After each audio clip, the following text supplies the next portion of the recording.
எதிர்க்கட்சிகள் என்ன கூறினாலும் நாட்டில் பெரும்பான்மையான மக்கள் தற்போதைய அரசாங்கத்துடனேயே உள்ளதாக பெருந்தோட்ட மற்றும் சமூக உட்கட்டமைப்பு வசதிகள் பிரதி அமைச்சர் சுந்தரலிங்கம் பிரதீப் தெரிவித்துள்ளார். ஹேட்டனில் நேற்று இடம்பெற்ற தொழிற்பயிற்சி நிலையத்திற்கு புதிய பயிற்சியாளர்களை இணைத்துக் கொள்ளும் நிகழ்வின் பின்னர் ஊடகவியலாளர்கள் எழுப்பிய கேள்விகளுக்கு பதிலளிக்கும் போதே அவர் இதனை தெரிவித்தார். மலையகத்தில் உள்ள சில அரசியல் தலைவர்களுக்கு கண்ணிருந்தும் குருடர்களாக இருக்கின்றார்கள்.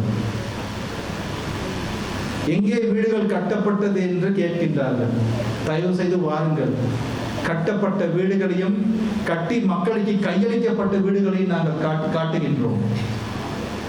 தயவு செய்து வாருங்கள், நாங்கள் கூட்டி சென்று அந்த இடங்களை உங்களுக்காக நாங்கள் பார்ப்பதற்காக ஏற்பாடுகளை செய்கின்றோம். எனவே மீண்டும் மீண்டும் மக்களை ஏமாற்றும் அரசியலை கைவிட வேண்டும். எவ்வளவு காலம் தான் அந்த மக்களை ஏமாற்றுவது? ஒரு சினிமா பாட்டு, எத்தனை காலம் தான் ஏமாற்றுவார் அந்த நாட்டிலே ஏமாக்கே, எவ்வளவு காலம் தான் நாங்க போய் சொல்லுவீங்க, எவ்வளவு காலம் மக்களை ஏமாற்றுவீங்க? எனவே கேகாலை மாவட்டத்திலே எங்களுடைய அரசாங்கத்தில் கட்டப்பட்ட வீடுகளை நானே சென்று கையளித்திருக்கிறேன். கையளித்து பல மாதங்கள் ஆகின்றன. கேட்கின்றார்கள், எங்க ஒரு வீடு கட்டப்பட்டிருக்கிறது என்று கேட்டுக்கொண்டிருக்கிறார்கள். உண்மைதான், நாங்கள் பாதியிலே வீடுகளை கட்டவில்லை. பாதியிலே வீடுகளை கட்டி முடிக்கிற லங்கேஷ் அவர்களே, நாங்கள் முழுமையான வீடுகளை தான் மக்களுக்கு கையளிக்க இருக்கிறோம்.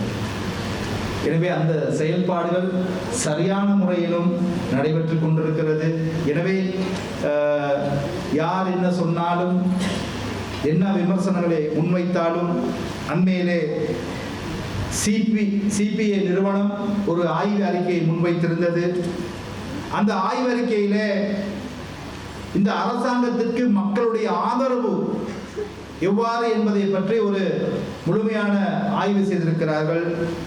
அந்த ஆய்விலே 75.5% மக்கள் ஆதரவு தேசிய மக்கள் சக்தி அரசாங்கத்தில் இருக்கிறது. அதில் இன ரீதியாக ஆய்வு செய்திருக்கிறார்கள். அதிலே 94.4% மலையக மக்கள் தேசிய மக்கள் சக்தி அரசாங்கத்துக்கு ஆதரவளிக்கின்றார்கள். இதுதான் உண்மை, இதுதான் யதார்த்தம். இதை புரிந்து கொள்ள வேண்டும். எனவே அரசாங்கத்துக்கும் ஒரு பொறுப்பு இருக்கிறது.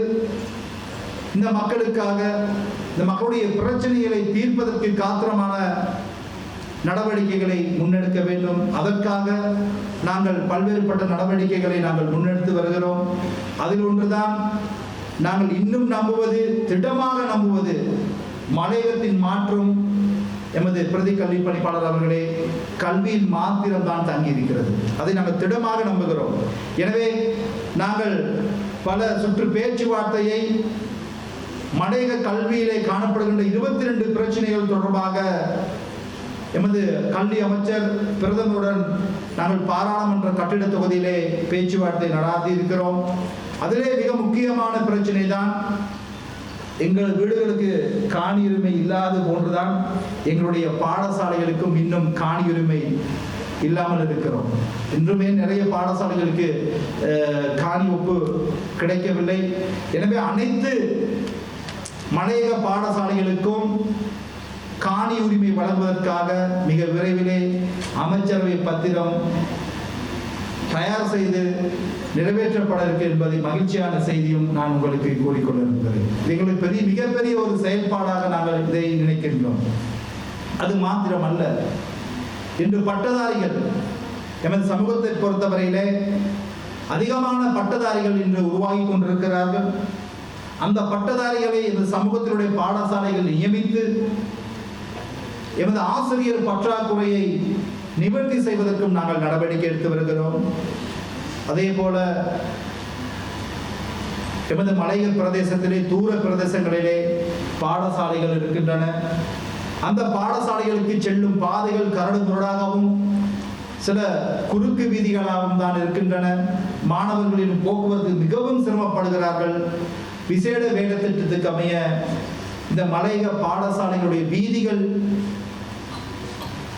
நிர்மாணிப்பதற்காகவும் நாங்கள் நடவடிக்கைகளை எடுத்து வருகிறோம். இன்னும் பல்வேறுபட்ட செயல்பாடுகளை கல்வி அமைச்சினூடாக இணைந்து நாங்கள் முன்னெடுப்பதற்காக சில தீர்மானங்களை நாங்கள் மேற்கொண்டிருக்கின்றோம்.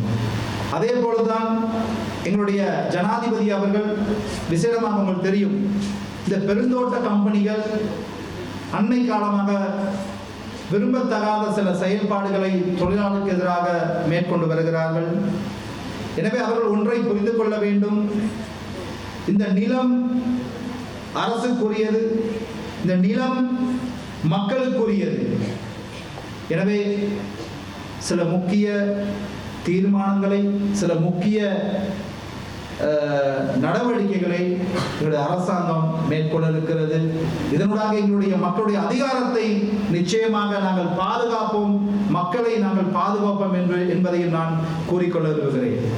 அதே போலதான் எங்களுடைய மக்கள் கடந்த காலங்களிலே பல்வேறுபட்ட வீட்டு திட்டங்களிலே அவர்கள் கடன்களை பெற்றிருக்கிறார்கள். அது தொடர்பாகவும் நாங்கள் கவனம் செலுத்தி வருகிறோம். எவ்வாறு அவர்களுக்கு நியாயத்தை பெற்றுக் கொடுப்பது என்பது தொடர்பாகவும், காணி உரிமை எல்லாவற்றுக்கும் நிச்சயமாக இந்த அரசாங்கத்தை நம்பி இருக்கின்ற மலையக மக்களுக்கு நிச்சயமாக நீதியும் நிவாரணம் கிடைக்கும் என்பதையும் நான் கூறிக்கொள்ள விரும்புகிறேன்.